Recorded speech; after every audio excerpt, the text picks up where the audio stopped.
Hola, ¿qué tal hermanos? ¿Cómo están? Muy buenas noches. Para mí es un verdadero gusto y un placer el poderles saludar una vez más, el poderles compartir esta clase de doctrina. Y si tú nos ves por primera vez, te damos la más cordial bienvenida y deseamos que tanto para ti como para todos los hermanos que nos ven semana con semana, sea esta clase de bendición y de edificación para su vida. Y bueno, vamos a comenzar con esta clase de doctrina, no sin antes comentarles que es bien importante que tengamos nuestra Biblia a la mano. Recuerden que todas nuestras clases tienen ese fundamento bíblico, por lo cual es muy importante que me acompañen para poder estudiar, vaya, esta clase con la Biblia y de ahí sacar todas nuestras citas, también con el material que ustedes necesiten para poder hacer sus apuntes, ¿ok? Pues vamos a comenzar con esta clase. Le damos gracias a Dios porque nos permite una semana más el poder estar aquí con ustedes. Y pues bueno, esta clase corresponde a la clase número 20 que nos hace la siguiente pregunta. ¿Por qué debo congregarme? ¿Qué tan importante es congregarme? ¿Cuál es la importancia, valga la redundancia, de congregarnos? Entonces, comencemos. Uno de los problemas que actualmente se vive en la iglesia cristiana es el ausentismo a las reuniones o la falta de compromiso para pertenecer a una iglesia local. Veamos por qué es importante congregarse. Nuestra pregunta número 1 nos dice, ¿qué tenían ya como costumbre algunos cristianos en el templo, en el tiempo de Pablo, perdón? Vamos a ver el libro de Hebreos. En el versículo 10, capítulo 25, nos dice lo siguiente. No dejemos de reunirnos como hacen algunos, al contrario, animémonos cada vez más a seguir confiando en Dios, y más aún cuando ya vemos que se acerca el día en el que el Señor juzgará a todo el mundo. Entonces la pregunta era, ¿qué tenía ya como costumbre algunos cristianos en el tiempo de Pablo? Dejarse de congregar. Eso era lo que hacían y yo creo que actualmente sigue pasando, ¿verdad? Dejamos de congregarnos, pero eso es bien importante, el seguir asistiendo a las reuniones, el no dejarlas, el estar ahí y yo sé que tal vez en estos momentos ha sido complicado, en este último año ha sido complicado el congregarnos, pero aún así la Iglesia Cristiana Emanuel pues sigue con sus transmisiones, ¿verdad? Y bueno, y todos nos reunimos. Pero eso es bien importante. Si no estamos en la iglesia, al menos seguir conectándonos semana con semana a la reunión.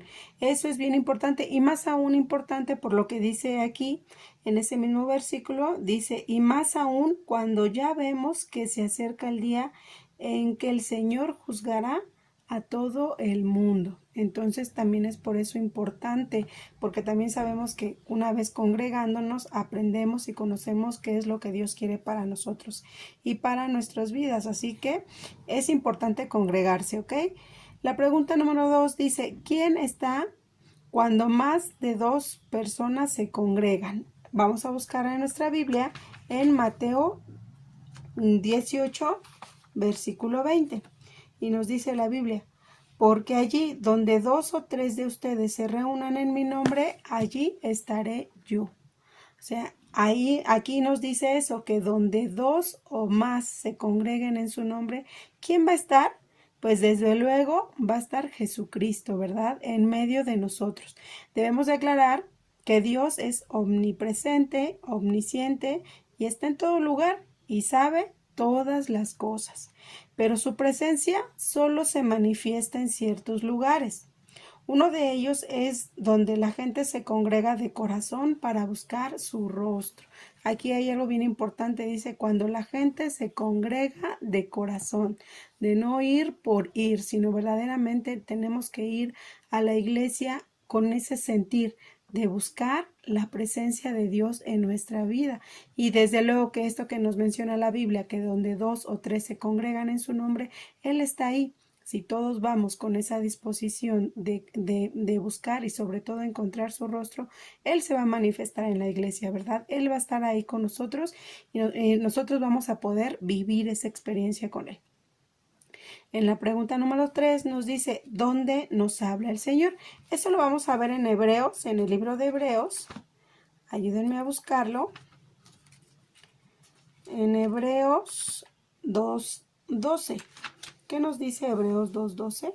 Dice, pues él le dijo a Dios, cuando mi pueblo se junte para adorarte en el templo, yo les hablaré de ti y te cantaré alabanzas. Cuando mi pueblo se junte para alabarte en el templo, dice aquí, para adorarte en el templo. Aquí bien importante, una vez más nos hace esa recomendación. Jesucristo nos hace esa recomendación de que cuando su pueblo se junte en el templo para adorarte, yo les hablaré de ti, dice la Biblia, y les cantaré alabanzas. Entonces yo creo que también siempre encontramos esa administración, encontramos esa presencia de Dios en la administración, en la alabanza, en la palabra.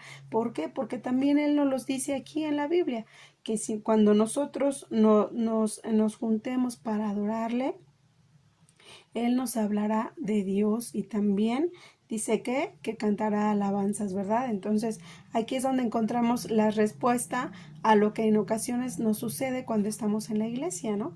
Que podemos sentir la presencia de Él, que Él está con nosotros y sobre todo que Él habla a nuestro corazón, ¿ok? La pregunta número 4 dice, ¿qué hacen los líderes de la iglesia? Esa pregunta, ¿qué hacen los líderes de la iglesia? Está en Hechos 20:28. Ayúdame a buscarla, por favor. Hechos 20:28 dice lo siguiente. Ustedes deben cuidarse a sí mismos y cuidar a los miembros de la iglesia de Dios. Recuerden que el Espíritu Santo los puso como líderes de la iglesia para que cuiden a todos los que Dios salvó por medio de la sangre de su propio Hijo. Para que cuiden a los que Dios salvó por medio de la sangre de su propio Hijo. Aquí nos muestra una vez más la palabra de Dios, qué tan importantes somos para Dios y tan importantes somos que también nos dejó a cargo de quién, en este caso de los líderes de la iglesia. Ellos ¿qué hacen? Cuidan de los miembros de la iglesia. A esto se le llama cobertura. Cuando pertenecemos a una iglesia local, tenemos el cuidado espiritual de los pastores y los líderes de esa iglesia, nada más y nada menos. ¿Por qué? Porque Dios nos salvó por medio de la sangre de su Hijo Jesucristo. Aquí nos demuestra cuánto nos ama el Señor, ¿verdad? Cuánto nos ama, tanto así que nos manda a cuidar. Manda que nos cuiden, que nos protejan y que estén al pendiente de lo que nosotros necesitamos. Eso es lo que hacen nuestros líderes y nuestros pastores cuando pertenecemos a una iglesia local. Nos dan cobertura, ¿ok? Y la pregunta número 5 dice, ¿a quién le dio el Señor los ministerios? Vamos a ver ahora 1 Corintios 12:28. ¿Ok? Eso está más adelantito.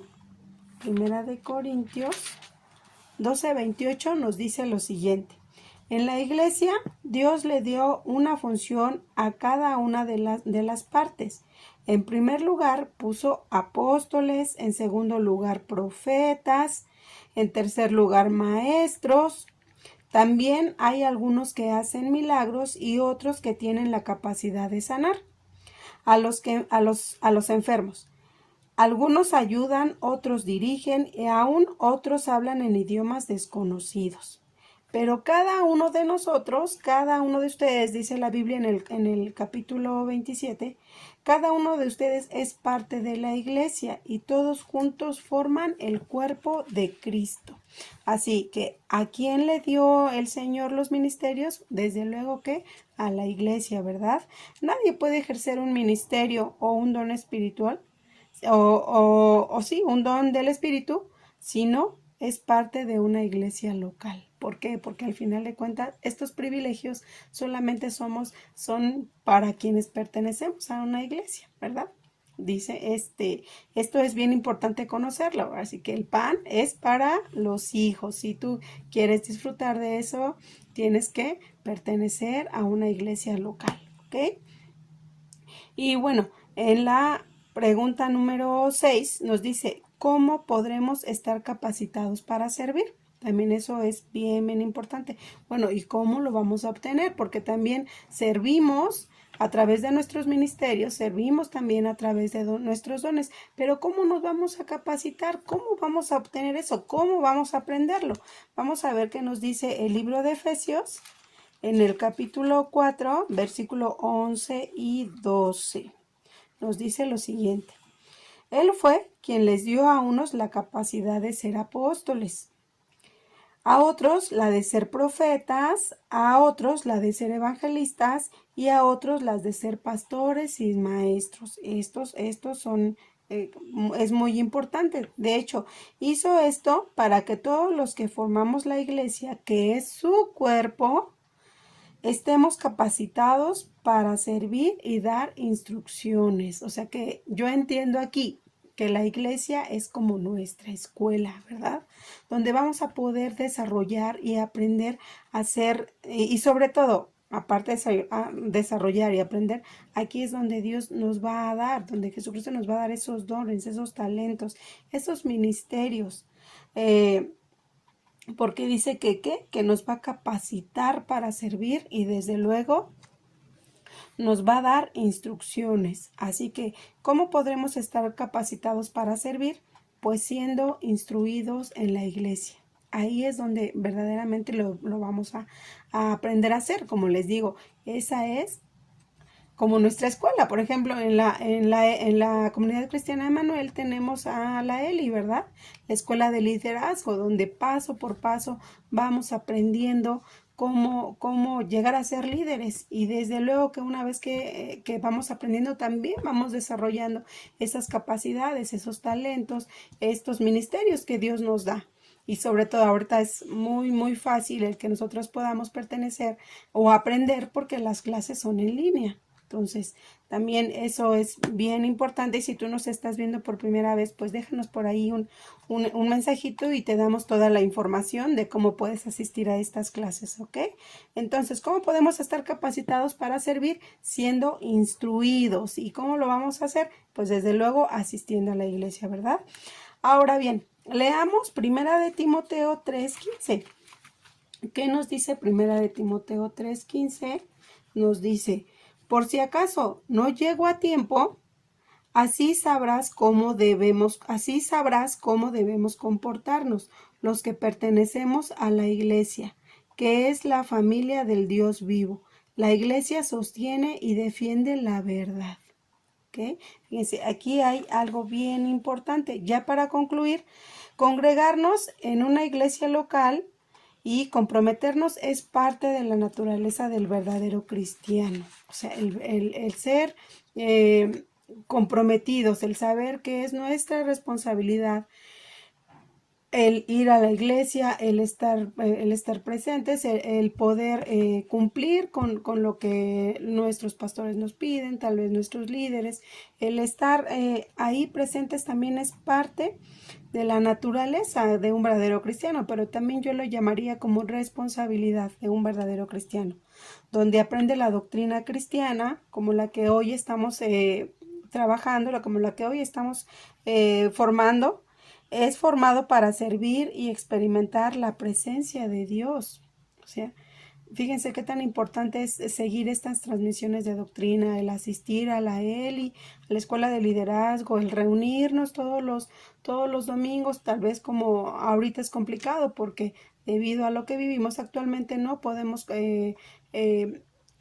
congregarnos semana con semana, pero también están las transmisiones. Entonces creo que también si no nos toca ir, pero a través de las transmisiones podemos seguir aprendiendo y podemos seguir teniendo esa comunión con Dios. Cuando dejamos de congregarnos, dejamos de cumplir con la labor de establecer la verdad en Jesucristo en esta tierra y dejamos de defender esta verdad. Esto sería como que un tema muy amplio porque también es complicado a veces el poder seguir y tenerlo como que a distancia de decir, pues no me congrego, pero tampoco veo, pero tampoco, o sea, no, tenemos que esforzarnos. Esto es verdaderamente importante, es de compromiso y es de responsabilidad como verdaderos cristianos. Entonces, solamente quiero comentarles por último que ya en conclusión, que congregarnos, el estar al pendiente de todo lo que pasa en la iglesia, de nuestras reuniones y de asistir a todo lo que nuestros pastores y líderes nos dicen, porque como lo aprendimos aquí, esto es una escuela, ¿verdad? Que al final de cuentas lo que va a hacer es unirnos más a Jesucristo. ¿Verdad? Pues muchas gracias, hermanos, gracias por su atención, espero que sea de bendición y que tengan una excelente noche. Hasta la próxima.